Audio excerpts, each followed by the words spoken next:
Assalamualaikum warahmatullahi wabarakatuh. Bagaimana kabar iman kita hari ini? Semoga senantiasa kokoh hingga hari akhir. Amin ya robbal alamin. Peradaban dunia Islam menyisakan kisah dan keteladanan.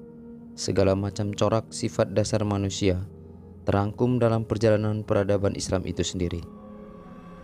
Mulai dari zamannya para nabi hingga manusia akhir zaman. Setiap masa akan ada fase kemunduran yang terjadi.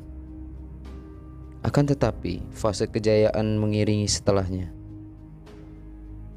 Dalam keseluruhan kondisi tersebut, banyak pelajaran yang dapat diambil bagi mereka yang senantiasa mengikhlaskan dirinya hanya kepada Allah Subhanahu wa Ta'ala. Sebagai contoh, ketika zaman dinasti Muawiyah, ada seorang panglima yang diangkat untuk memimpin pasukan yang ketika itu baru berusia 18 tahun.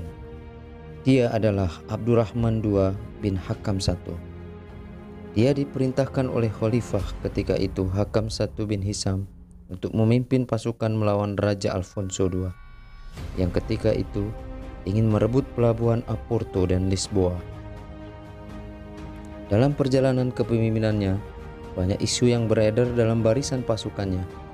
Mereka bertanya, "Mengapa kami mesti mentaatimu, sedangkan sang khalifah memimpin dengan tangan besi? Bagaimana kami dapat menuntut hak kami?" tegas mereka.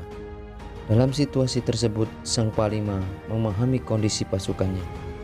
Ketika moral pasukan sedang mengalami goncangan, maka seorang pemimpin tampil dengan kebijaksanaannya. Jika ini tidak diselesaikan, maka kehancuran yang akan terjadi. Namun Abdurrahman II bukanlah seorang yang lemah. Dia adalah seorang yang cerdas dan memiliki pandangan yang tajam.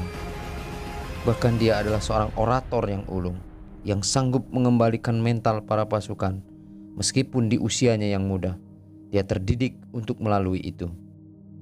Kemudian dia berdiri di hadapan pasukannya dengan penuh perhatian dan kewibawaan yang tertanam di dalam dirinya.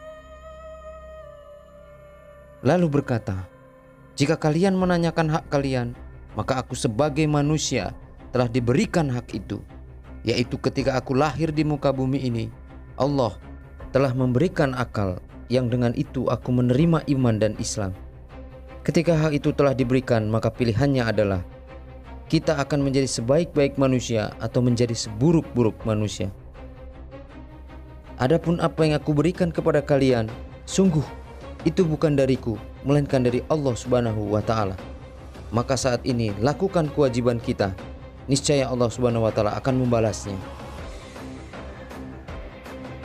Dan setiap orang akan dimintai pertanggungjawabannya terhadap agama Allah.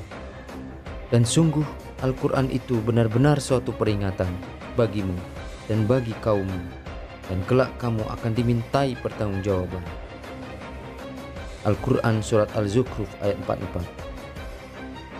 Dan seketika itu bangkitlah mental para pasukannya, dan kemudian mereka maju dalam barisan yang tersusun. Serangan demi serangan mereka lancarkan antara kedua belah pihak. Dalam waktu yang tidak berapa lama, akhirnya pasukan Abdurrahman II dapat menaklukkan musuhnya. Itulah suatu gambaran bagaimana ketika dalam sebuah perjuangan harus dilandasi dengan kemurnian dalam ketaatan kepada Allah.